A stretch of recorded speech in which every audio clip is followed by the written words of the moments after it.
दोस्तों आज का वीडियो बहुत ही ज्ञानवर्धक है, इसको अंत तक जरूर देखिएगा। दोस्तों गाय को हिंदू धर्म में गौ माता कहा जाता है। दोस्तों गाय ही एक ऐसा जानवर है जो बोलते समय माँ शब्द का उच्चारण करती है, इसीलिए तो माना जाता है कि माँ शब्द की उत्पत्ति भी गौवंश से हुई है। दोस्तों इस वीडियो में हम आपको यह जानकारी देंगे कि गाय के पेट कितने होते हैं, गाय को क्या खिलाने से सारे दुख दर्द दूर हो जाते हैं, गाय का दिल एक दिन में कितने बार धड़कता है तथा गाय का तापमान कितना होता है। ये सारी जानकारी के लिए इस वीडियो को अंत तक जरूर देखिए। दोस्तों यदि आप इस चैनल पर पहली बार आए हैं तो चैनल को जरूर सब्सक्राइब कर लीजिए और बगल में मौजूद घंटी को भी जरूर क्लिक कर लीजिए। दोस्तों माना जाता है कि गाय में 33 करोड़ देवी देवताओं का वास होता है। जो व्यक्ति गौ माता की तन मन से सेवा करता है उस पर आने वाले सभी दुख दर्द दूर हो जाते हैं। दोस्तों इसका साक्षात उदाहरण हम आपको दिखाने जा रहे हैं। तो दोस्तों ये है गोलू सिंह राजपूत। इनका पूरा परिवार गाय को पालने के बेहद शौकीन है। इनके घर में वर्षों से गाय पालने का क्रम चलता चला आ रहा है। ये गाय के परिवार को भी अपने घर परिवार के सदस्य की तरह तन मन से गाय की सेवा करते हैं और इसी का परिणाम यह है कि इनको किसी भी प्रकार की कोई कमी महसूस नहीं होती है। ये अपने आप में बेहद संतुष्ट हैं। तो दोस्तों ये सब इस गाय अर्थात गौ माता की सेवा का ही फल है। गौ माता के गोबर में लक्ष्मी जी का वास होता है, इसीलिए तो जब कभी भी पूजा पाठ किया जाता है तो पंडित जी गाय के गोबर से ही गौरी गणेश का प्रतीक बनाकर उनकी पूजा करते हैं। इसके अलावा जब भी कोई त्यौहार आता है तो ज़्यादातर लोग गाय के गोबर से ही घर तथा बाहर को अच्छी तरह से लीपते हैं।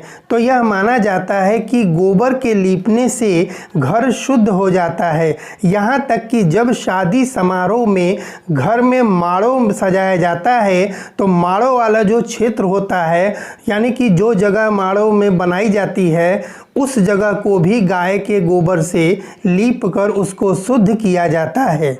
और तो और गाय के मूत्र में गंगा जी का वास होता है। गौमूत्र बहुत ही पवित्र होता है।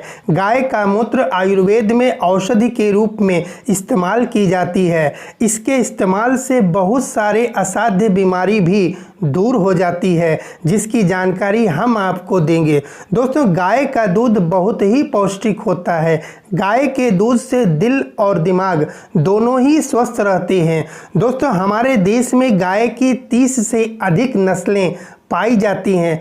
उनमें से रेड, सिंधी, साहिवाल, गिर, देवनी, थारपारकर आदि नस्लें भारत में दुधारू गायों के रूप में मानी जाती है। दोस्तों शनिवार को सरसों के तेल से भीगी हुई रोटी और उसमें तिल के थोड़े दाने डालकर अगर चितकबरी या काली गाय को खिलाया जाए तो सारे दुख दर्द दूर हो जाते हैं। दोस्तों कहा जाता है कि गाय के खुर में पर्वत तथा दोनों नेत्रों में सूर्य और चंद्रमा का वास होता है। गाय को रोटी और गुड़ खिलाने से भी कई प्रकार के दुख दर्द दूर हो जाते हैं। दोस्तों गिर गाय को भारत की सबसे दुधारू गाय माना जाता है। ये गाय एक दिन में 50 से 80 लीटर के लगभग दूध देती है। पशु चिकित्सक के अनुसार गाय की उम्र 18 से 20 वर्ष के लगभग होती है। तो दोस्तों अब हम लोग यह जानने चलते हैं कि गाय के बारे में कुछ ऐसे रोचक तथ्यों को जानने चलते हैं जो शायद आप न जानते हों। पॉइंट नंबर 1, दोस्तों आपको जानकर आश्चर्य होगा कि गाय के 10 ग्राम घी से यज्ञ करने पर 1 टन के लगभग ऑक्सीजन बनती है। इसीलिए तो जिस जगह पर यज्ञ होता है वहाँ का वातावरण ऑक्सीजनमय अर्थात शुद्ध हो जाता है। पॉइंट नंबर 2, दोस्तों मनुष्य का दिल तो एक बार में 72 बार धड़कता है, लेकिन गाय का दिल एक बार में 60 से 70 बार धड़कता है। पॉइंट नंबर 3, दोस्तों मनुष्य का नॉर्मल तापमान तो 98.60 यानी कि 98.60 फ़ारेनहाइट के लगभग होता है, जबकि गाय का नॉर्मल तापमान 101.5 फ़ारेनहाइट के लगभग होता है। कहने का मतलब जब गाय का तापमान 101.5 डिग्री फ़ारेनहाइट से अधिक होगा तो ये कहा जाएगा कि गाय को बुखार हो गया है। पॉइंट नंबर 4, दोस्तों मनुष्य की तरह गाय का केवल एक ही पेट होता है, लेकिन उस पेट में 4 तरह के डाइजेस्टिव कंपार्टमेंट होता है। इसीलिए तो गाय घास और कठोर चारा को भी अच्छी तरह से पचा लेती है। तो दोस्तों कैसी लगी ये जानकारी कमेंट के द्वारा ज़रूर बताएं। तो दोस्तों फिर मिलते हैं एक नई ज्ञानवर्धक वीडियो के साथ, तब तक के लिए नमस्कार।